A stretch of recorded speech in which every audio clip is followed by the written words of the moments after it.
Hello বন্ধুরা, আশা করছি আপনারা সবাই ভালো আছেন। গত ভিডিওতে আমরা পাইথন সিম্পল ক্লাস তৈরি করেছি। আমরা দেখেছি যে একটা ক্লাস থেকে কি করে অবজেক্ট তৈরি করতে হয়, কি করে ইনস্ট্যান্সিয়েট করতে হয়। আমরা দেখেছি যে ইনস্ট্যান্স ভেরিয়েবল কিভাবে ডিফাইন করতে হয়, যেমন first name, last name, pay. Instance ভেরিয়েবলগুলো আর যে ভ্যালুজ হয় সেগুলো অবজেক্ট টু অবজেক্ট ভ্যারি করে। এমপ্লয়ি 1, এমপ্লয়ি 2 এর first name and last name আলাদা আলাদা হবে, পেও আলাদা হতে পারে। আমরা একটা মেথড তৈরি করেছি ইমেল বলে। সেই মেথডটা যদি আমরা কল করি তাহলে ফার্স্ট নেম এবং লাস্ট নেম এই দুটোকে ইউজ করে একটা ইমেল আইডি তৈরি করবে। আজকের ভিডিওতে আমরা ক্লাস ভেরিয়েবল কি করে ইউজ করা যায় সেইটা নিয়ে দেখব। কোডটা যেটা লাস্ট ভিডিওতে আমরা ইউজ করেছি সেটা অ্যাজ ইট ইজ নিয়েছি, এখান থেকেই আমরা মডিফাই করব। একটা ইউজ কেস ধরা যাক যে যে কোম্পানি, যে পার্টিকুলার কোম্পানির জন্য যে এমপ্লয়িজরা আছে, ধরুন কোম্পানি ডিসাইড করলো যে একটা ইনক্রিমেন্ট দেবে বা রেজ দেবে, ঠিক আছে। সেই রেজ অ্যামাউন্টটা ধরা যাক 10%। তো যদি কোম্পানি রেজ দেয় তাহলে সমস্ত এমপ্লয়ির ক্ষেত্রে একই রকম হবে। তো সেক্ষেত্রে আমরা একটা মেথড তৈরি করতে পারি এবং সেই মেথডটা দিয়ে আমরা অ্যাপ্লাই রেজ বলে যদি মেথডটা তৈরি করি, সেটা ইউজ করে আমরা যে ইনিশিয়াল যে পে আছে সেটাকে আমরা ইনক্রিমেন্ট করতে পারি, ঠিক আছে। তো দেখা যাক কি করে করা যায়। তো ধরুন আমি একটা সিম্পল একটা মেথড তৈরি করছি। মেথডের নাম দিলাম যে অ্যাপ্লাই রেজ, আর অবশ্যই সেল থাকবে। আমি ধরলাম যে এটা হার্ড কোড করছি যে কি হবে না, সেলফ ডট যে পেটা হবে সেটা বেসিক্যালি চেঞ্জ হবে, তাই তো। তো চেঞ্জ হয়ে কি হবে, ধরুন আমরা যে যদি ইনক্রিমেন্ট দেয় কোম্পানি তাহলে 10% দেবে। তো বেসিক্যালি এটা আমরা 10% ইনক্রিমেন্ট করলাম। তো এটা যদি করি তাহলে কি হবে। আচ্ছা, সবার আগে আমি এটাকে রান করি, ক্লাসটাকে ডিফাইন করা যাক। তারপরে এটা আমি দুটো এমপ্লয়ি অবজেক্ট তৈরি করছি, employee 1 and employee 2। First name Sarbadar, last name Pal, আর তাদের পে, টেস্ট ইউজার আর 7,000 হলো, আর সেকেন্ড এমপ্লয়ির স্যালারি। তো এই দুটো কি বলে অবজেক্ট তৈরি করলাম, এমপ্লয়ি অবজেক্ট তৈরি হলো। আচ্ছা, এখন দেখা যাক যে এমপ্লয়ি 1 এর কি বলে পেটা কত। এটা যদি প্রিন্ট করি তো তাহলে দেখা যাচ্ছে যে 5,000, যেটা আমরা এমপ্লয়ি 1 তৈরি করার সময় যেখানে এটা ডিফাইন করেছি। আচ্ছা, এইবারে ধরুন কি হলো, আমি বলছি যে এমপ্লয়ি 1 এর ক্ষেত্রে এই যে অ্যাপ্লাইড রেজটা হবে, মানে ইনক্রিমেন্টটা অ্যাপ্লাই করব, সেক্ষেত্রে আমরা কি করব, যে অ্যাপ্লাই রেজ যে মেথডটা আছে সেটাকে কল করব এবং তারপরে দেখি অ্যাপ্লাই রেজ করার পরে আমার এমপ্লয়ি 1 এর পেটা কত হলো, ঠিক আছে। যদি আমি আরেকবার রান করি, আচ্ছা আমার মনে হয় এখানে প্রিন্ট নিতে হবে, আদারওয়াইজ লাস্টেরটা এখানে দেখাচ্ছে। তো প্রিন্ট আর অ্যাপ্লাই রেজ করলাম, প্রিন্ট পে। হ্যাঁ, তো তো এটা ডেসিমেলে চলে এসছে, আসুক, কোনো অসুবিধে নেই। তো বেসিক্যালি আমরা কি করলাম, আমরা দেখলাম যে অ্যাপ্লাই রেজ মানে ইনক্রিমেন্ট দেওয়ার আগে তার পে কত ছিল, সেটা কেন, আচ্ছা আমি এটা বোধহয় রেজটা অ্যাপ্লাই হয়ে গেছিলো, আমি এটাকে আবার রান করে নিলাম, আরেকবার এটা রান করি। আচ্ছা হ্যাঁ, এবার ঠিক আছে। এই মেথডটা অ্যাপ্লাই রেজ মানে ইনক্রিমেন্টটা অ্যাপ্লাই করার আগে ছিল অরিজিনাল যেটা 5,000, এবং তারপরে আমরা অ্যাপ্লাই রেজ মেথডটাকে ইউজ করলাম করে পেটাকে ইনক্রিমেন্ট করলাম। তো তারপরে দেখুন 5,500 হয়ে গেছে, তো বেসিক্যালি 10% ইনক্রিমেন্ট হয়েছে। তো এটা যেটা হলো সেটা আমরা একটা মানে হার্ড কোড করলাম। এবারে যদি আমি এখানে চাই যে দেখতে যে রেজ অ্যামাউন্টটা কত, মানে কত পার্সেন্ট রেজ হচ্ছে, রেজ এরকম যদি কিছু হতো, এক্ষেত্রে আমরা কিছু করতে পারবো না। তার কারণ হচ্ছে যে রেজ অ্যামাউন্ট বলে যে অ্যাট্রিবিউটটা আমরা অ্যাক্সেস করার চেষ্টা করছি সেইটা কিন্তু এক্সিস্ট করে না এমপ্লয়ি 1-এর ক্ষেত্রে, এমপ্লয়ি 2-এর ক্ষেত্রেও করে না, কারোর ক্ষেত্রেই করে না। এটা যদি আমরা রান করার চেষ্টা করি, আমরা একটা এরর মেসেজ পাবো, অ্যাট্রিবিউট এরর। তো employee object has no attribute raise amount. কত ভালো হতো যদি আমরা এটা ইউজ করতে পারতাম, যদি আমরা দেখতে পারতাম যে রেজ অ্যামাউন্টটা কত। একটা আমরা মানে এক্ষেত্রে একটা ইউজ কেস হতে পারে যে আমরা একটা ক্লাস ভেরিয়েবল তৈরি করলাম, এবং সেইটাই ক্লাস ভেরিয়েবলটা কি হবে না, ক্লাস ভেরিয়েবলটা হচ্ছে এমন একটা ভেরিয়েবল যেটা অবজেক্ট টু অবজেক্ট তার ভ্যালুটা আলাদা হবে না। ইনস্ট্যান্স ভেরিয়েবলের ক্ষেত্রে কি হয়, যেমন ফার্স্ট নেম হলো একটা ইনস্ট্যান্স ভেরিয়েবল, তো যতগুলো আমরা এমপ্লয়ি অবজেক্ট তৈরি করব তাদের প্রতিটারই ফার্স্ট নেম আলাদা হতে পারে, একইও হতে পারে, সেটা ডিপেন্ড করছে যে কোনো এমপ্লয়ি যদি নাম ফার্স্ট নেম একই রকম হয়তো হতে পারে, কিন্তু পোটেনশিয়ালি কি হবে না, ভ্যালুসগুলো এমপ্লয়ি 1, এমপ্লয়ি 2 যতগুলো এমপ্লয়ি অবজেক্ট হবে সবার ক্ষেত্রেই আলাদা হবে। কিন্তু ধরুন আমরা যদি যখন এক্ষেত্রে যখন ডিসকাশনটা এটা করছি যে রেজ অ্যামাউন্টটা প্রতিটা এমপ্লয়ির জন্য আলাদা না হয়ে আমরা একটা গ্লোবাল পার্সেন্টেজ ইনক্রিমেন্ট দিতে চাইছি, যদি কোম্পানি ইনক্রিমেন্ট দেয় তো সমস্ত এমপ্লয়ির ক্ষেত্রে সেম হবে, মানে সেক্ষেত্রে আমরা এখানে হার্ড কোড করলাম, কিন্তু এই ক্ষেত্রে সমস্যাটা হচ্ছে যে এরকমভাবে আমরা রেজ অ্যামাউন্টটা অ্যাক্সেস করতে পারছি না। আর দ্বিতীয় কথা হচ্ছে যে যদি কোনো কারণে ডিফল্ট যেটা 10% এখানে আমরা লিখেছি, 10% না দিয়ে যদি ওটা আপডেট করতে চাই কেউ, বা আমরা যদি আপডেট করতে চাই তাহলে আমরা আপডেটও করতে পারছি না, কারণ এটা মানে একটা হার্ড কোডেড নাম্বার, একটা কনস্ট্যান্ট নাম্বার। ঠিক আছে, আর একটা জিনিস যেটা হতে পারে সেটা হচ্ছে যদি একটা খুব বড় ক্লাস আমরা লিখি এবং সেই জায়গায় যদি এই অ্যামাউন্টটা, রেজ অ্যামাউন্টটা যদি বিভিন্ন জায়গায় ইউজ হয়ে থাকে, সেটা যদি আপডেট করতে হয়, ম্যানুয়ালি আপডেট করাটাও খুব সমস্যা, কোথাও মিস হয়ে যেতে পারে, ঠিকঠাক আপডেট নাও হতে পারে, তো সেটা একটা প্রবলেম এবং বাগ তৈরি করতে পারে।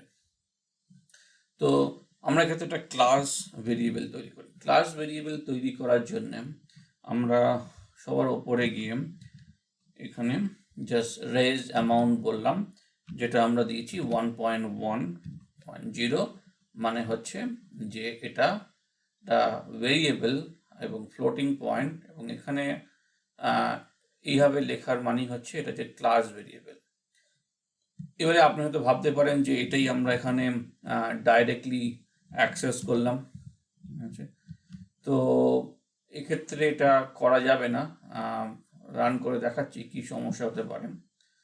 ঠিক আছে, এইবারে যদি এটা আবার আমরা এটাকে অবজেক্টটাকে তৈরি করতে হবে, এবং এটা যদি আমরা আবার এটা রান করার চেষ্টা করি তাহলে এটা হচ্ছে বটে, কিন্তু সমস্যাটা যেটা হবে সেটা যদি আমি আপনাদেরকে দেখাই, যে অ্যাপ্লাই রেজ করতে চাই, এমপ্লয়ি 1 ডট অ্যাপ্লাই রেজ, যদি এটা আমরা করতে চাই তাহলে কি হয় দেখা যাক হয় কিনা। দেখুন একটা এরর দিয়েছে, বলছে যে raise amount is not defined. কেন, মানে অ্যাপারেন্টলি হতেই পারে যে আমরা এখানে রেজ অ্যামাউন্টটা এখানে লিখেছি এবং ওটাই এখানে ইউজ করছি। এইভাবে ইউজ করা যায় না। ক্লাস ভেরিয়েবল আমাদেরকে ইউজ করতে হলে দুটো উপায়ে আমাদেরকে ইউজ করতে হবে, মানে দুটো উপায় যে কোনো একটা হচ্ছে যে আমরা এই ক্লাস ভেরিয়েবলটা যে ইনস্ট্যান্স বা অবজেক্টটা আছে তার থ্রু দিয়ে করতে পারি, অথবা ক্লাসের থ্রু দিয়ে করতে পারি। সেক্ষেত্রে আমরা এখানে সেলফ নিয়েছি। আমরা যদি এখানে simply self dot raise amount করি, আর তারপর যদি এটা রান করি এবং এটাকে আরেকবার রান করা যাক, এইবারে যদি এটা আমরা রান করি কোনো অসুবিধা নেই, অ্যাপ্লাই রেজ এটা হয়ে গেছে। এবং আমরা যদি তারপরে এমপ্লয়ি 1-এর পে দেখতে চাই, আমার মনে হয় প্রিন্ট এখানে লিখতে হবে। এটা কেন হলো আমার মনে হয় আরেকবার এটা রান করে নেই। হ্যাঁ, তো বেসিক্যালি এটা মেমোরিতে থাকে, তো ফলে ওটা আপডেট হচ্ছিল। এনিওয়েজ আমরা নতুন করে এমপ্লয়িজ তৈরি করলাম। রেজ অ্যামাউন্টটা আমরা ইনস্ট্যান্স ভেরিয়েবল, ইনস্ট্যান্স ভেরিয়েবল না, মানে ইনস্ট্যান্ট অবজেক্টের থ্রু দিয়েও এটা আমরা অ্যাক্সেস করতে পারি এবং আমরা রেজ অ্যামাউন্টটাকে অ্যাপ্লাইও করতে পারি। আমি আরেকটা দিন দেখাতে চাই। প্রিন্ট এমপ্লয়ি 1 রেজ অ্যামাউন্ট, এটা আমি কমেন্ট আউট করছি, এটাকে আমি আরেকবার রান করছি, আর দেখা যাক। দুটো ক্ষেত্রেই এটা কিন্তু সমান, মানে আমরা অবজেক্টের থ্রু দিয়েও করতে পারি এবং ক্লাসের থ্রু দিয়েও আমরা যে ক্লাস ভেরিয়েবলটা আছে সেটা অ্যাক্সেস করতে পারি। আচ্ছা, কি হয় এখানে, কি করে হয় কি, এখানে কিন্তু দেখুন যখন আমরা রেজ অ্যামাউন্টটা বলছি তখন রেজ অ্যামাউন্ট প্রথমে যেটা করে সেটা হলো দেখে যে এই অবজেক্টের ক্ষেত্রে রেজ অ্যামাউন্ট বলে কোনো ইনস্ট্যান্স ভেরিয়েবল আছে কি নেই। ঠিক আছে, যদি এই অবজেক্টের রেজ অ্যামাউন্ট বলে ইনস্ট্যান্স ভেরিয়েবল থাকতো তাহলে সেই তার ভ্যালুটা এখানে রিটার্ন করতো। যদি ইনস্ট্যান্স ভেরিয়েবল না থাকে তখন দেখবে যে এই নামে, যে নামে আমরা অ্যাক্সেস করতে চাইছি সেই নামে কোনো ক্লাস ভেরিয়েবল আছে কিনা। দেখছি হ্যাঁ, ইনস্ট্যান্স ভেরিয়েবল নেই বটে কিন্তু ক্লাস ভেরিয়েবল আছে, তখন সেক্ষেত্রে ক্লাস ভেরিয়েবলটা এখানে রিটার্ন করছে। এটা প্রুফ করার জন্যে আমি আপনাদেরকে দেখাই। ধরুন প্রিন্ট এমপ্লয়ি 1 dot date _ এটাকে আমি বলতো কমেন্ট আউট করি, এবার এটা জাস্ট রান করি। এটা বেসিক্যালি দেখাচ্ছে যে এর মধ্যে কি কি অ্যাট্রিবিউটস এবং মেথড আছে, কি বেসিক্যালি অ্যাট্রিবিউট আছে। তো দেখা যাচ্ছে যে এমপ্লয়ি 1-এর মধ্যে রেজ অ্যামাউন্ট বলে কিছু নেই, কিন্তু এটাই যদি আমরা ক্লাসের জন্য করতাম,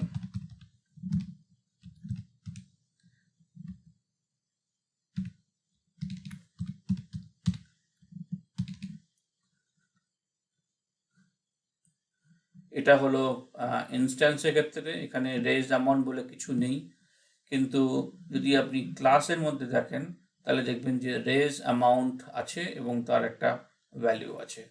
তো বেসিক্যালি যখন আমরা এই লাইনটা এক্সিকিউট করছি, আমরা যখন বলছি যে এমপ্লয়ি 1-এর রেজ অ্যামাউন্টটা ডিসপ্লে করো বা প্রিন্ট করো, তখন বেসিক্যালি দেখছে যে এমপ্লয়ি 1-এর ক্ষেত্রে রেজ অ্যামাউন্ট বলে কোনো ইনস্ট্যান্স ভেরিয়েবল আছে কিনা, দেখছে যে নেই, সেক্ষেত্রে দেখছে চেক করছে যে তাই সেই ক্লাসের মধ্যে আছে কিনা, তখন দেখছি হ্যাঁ এখানে আছে, তো সেখানে ক্ষেত্রে প্রিন্ট করছে। যদি ক্লাসের মধ্যেও না থাকতো তখন হয়তো বলতো যে অ্যাট্রিবিউট এরর, এই এমপ্লয়ি 1-এর রেজ অ্যামাউন্ট বলে কিছু কোনো অ্যাট্রিবিউট ওরা খুঁজে পায়নি। আর জিনিস দেখাই, তখন এটাকে যদি আমি প্রিন্ট আউট করি আর এমপ্লয়ি 1 ডট রেজ অ্যামাউন্ট, এটা যদি আমি সেট করি অন্য কিছুতে 1.2, এবং তারপরে যদি এটাকে আমি কমেন্ট আউট করি, এটাকে আমি একবার রান করে নিই জাস্ট টু মেক শিওর কি এটা রিফ্রেশ হোক, এবং এটা যদি রান করি তো কি হচ্ছে, এমপ্লয়ি 1-এর ক্ষেত্রে রেজ অ্যামাউন্টটা 1.2 হয়ে গেছে, কিন্তু এমপ্লয়ির ক্ষেত্রে যে এমপ্লয়ি যে ক্লাসটা আছে সেটা কিন্তু অরিজিনালি যেটা আমরা এখানে ডিফাইন করেছিলাম 1.10 সেটাই আছে। তাহলে কি হচ্ছে, কেন এটা হলো? তার কারণ হচ্ছে যখন আমরা এই লাইনটা এক্সিকিউট করছি তখন এমপ্লয়ি 1-এর রেজড অ্যামাউন্ট বলে কোনো ইনস্ট্যান্স ভেরিয়েবল ছিল না, কিন্তু এই লাইনটা এক্সিকিউট করাতে এই নামে একটা রেজ অ্যামাউন্ট বলে একটা ইনস্ট্যান্স ভেরিয়েবল এই অবজেক্টটার জন্য তৈরি হলো এবং তার ভ্যালুটা 1.2-তে অ্যাসাইন করলো। যেহেতু এটা ইনস্ট্যান্স ভেরিয়েবল তৈরি করেছে সেই জন্যে এই ইনস্ট্যান্স ভেরিয়েবলটা শুধুমাত্র এমপ্লয়ি 1-এর জন্য অ্যাভেলেবেল। আমরা যদি এখানে প্রিন্ট করতাম প্রিন্ট এমপ্লয়ি 2 রেজ অ্যামাউন্ট, এটাকে আমি আরেকবার রিফ্রেশ করি, যদি রান করি তো কি হচ্ছে, দেখুন এমপ্লয়ি 2-এর ক্ষেত্রেও রেজ অ্যামাউন্টটা 1.1, ক্লাসের জন্য ওভারঅল 1.1, কিন্তু এমপ্লয়ি 1-এর জন্য রেজ অ্যামাউন্টটা আমরা যেহেতু 1.2-তে সেট করেছি তাই এটা 1.2। এইবারে যদি আমরা এখানে প্রিন্ট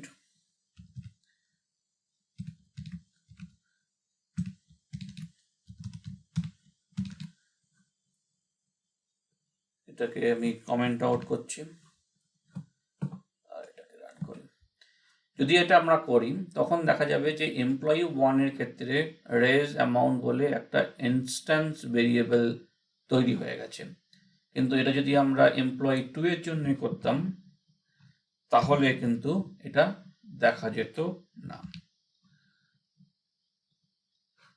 দেখুন রেজ অ্যামাউন্ট এমপ্লয়ি 1-এর জন্য আছে কিন্তু এমপ্লয়ি 2-এর জন্য কোথাও নেই। তো এইভাবে এটা কাজ করছে, কিন্তু দেখুন আচ্ছা এইভাবে এখানে আমরা সেলফ দিয়েও করতে পারতাম আর আমরা এমপ্লয়ি দিয়েও করতে পারতাম। এমপ্লয়ি দিয়ে করলে কি হতো, আচ্ছা দেখাই যাক এমপ্লয়ি দিয়ে করলে কি হবে। এটা আমরা আপডেট করলাম, ঠিক আছে। এবারে এমপ্লয়ি 1-এর জন্য একটা ইনস্ট্যান্স ভেরিয়েবল তৈরি করলাম, ঠিক আছে। সেক্ষেত্রে রেজ অ্যামাউন্ট এমপ্লয়ি 1-এর জন্য 1.2 দেখাচ্ছে কারণ আমরা একটা ইনস্ট্যান্স ভেরিয়েবল তৈরি করেছি, ঠিক আছে।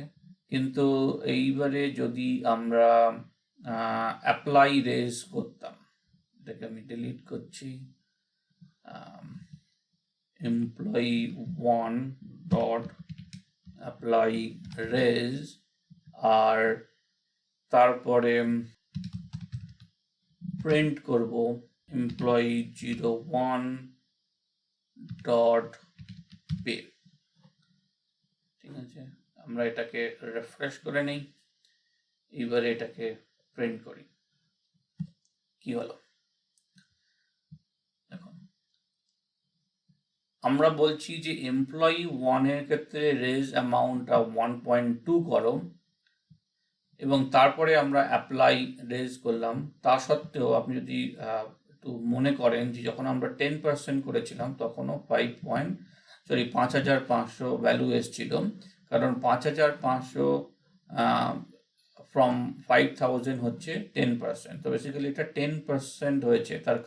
তার মানে হচ্ছে যে যখন অ্যাপ্লাই রেজ করা হয়েছে তখন এই অ্যামাউন্টটা নিয়েছে 1.1 দিয়ে মাল্টিপ্লাই করেছে আর নাকি 1.2 দিয়ে মাল্টিপ্লাই করেছে। তার কারণ হচ্ছে যখন আমরা অ্যাপ্লাই রেজ মেথডটা অ্যাপ্লাই করলাম তখন কি হলো, তখন ইনস্ট্যান্স ভেরিয়েবলটা ইউজ করে কিন্তু আমরা এই পেটাকে মডিফাই করিনি, আমরা মডিফাই করেছি ক্লাস ভেরিয়েবলটা দিয়ে।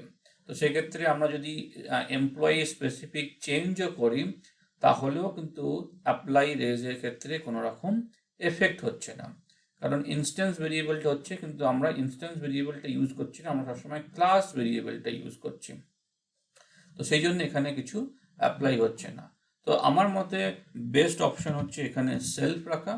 তো এটা করলে কি হবে, যে আমরা যদি কোনো এমপ্লয়ি স্পেসিফিক চেঞ্জ করতে চাই রেজ অ্যামাউন্টটা, তাহলে আমরা চেঞ্জ করতে পারি এবং সেই হিসাব মতো আমরা রেইজ বা ইনক্রিমেন্টটা অ্যাপ্লাই করতে পারি। তো এটা একটা, আমার মনে হয় সেক্ষেত্রে সেলফটা ইউজ করাটা এখানে বেস্ট অপশন।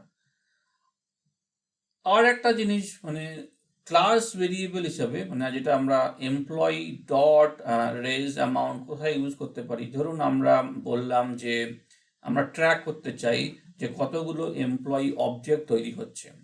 তো শুরুর দিকে এটা সবসময় 0 থাকবে। আমরা যদি 2টো অবজেক্ট তৈরি করি তাহলে 2টো এমপ্লয়ি, নাম্বার অফ এমপ্লয়িজ 2 হবে, যে 3টে করলে 3 হবে। তো বেসিক্যালি এটা ইনক্রিমেন্ট হতে থাকবে বাই 1।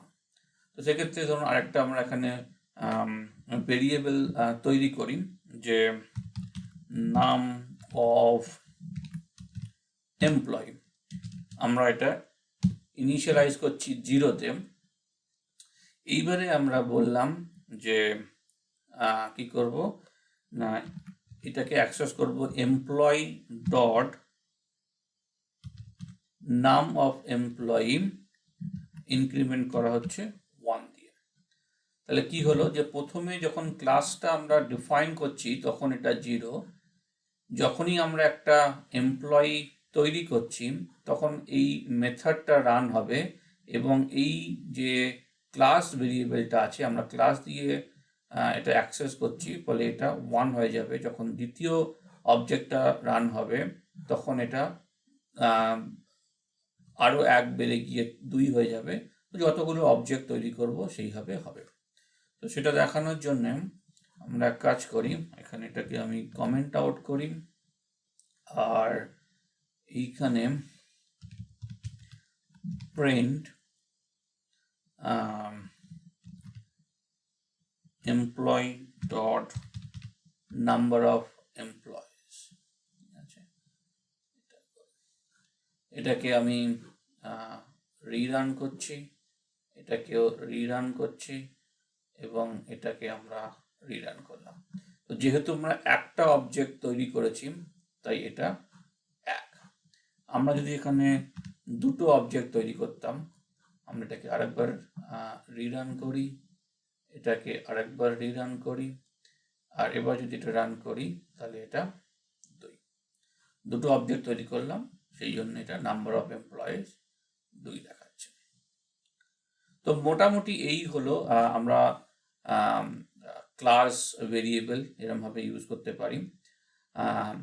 আপনারা হয়তো ভাবছেন যে যখন ক্লাস ভেরিয়েবল আছে সেরকম ক্লাস মেথডও থাকবে। অ্যাবসলিউটলি ক্লাস মেথডও আছে, স্ট্যাটিক মেথডও আছে, সেগুলো আমরা পরবর্তী ভিডিওতে আলোচনা করব। আজকের ভিডিওতে এই পর্যন্তই। বন্ধুরা, আবার দেখা হবে পরবর্তী ভিডিওতে। আপনাদের ভিডিওগুলো কেমন লাগছে, কোনো রকম যদি কোয়েশ্চেন থাকে তো আপনারা কমেন্ট করে জানাতে পারেন, আমি চেষ্টা করব ওগুলোকে অবশ্যই আনসার করার।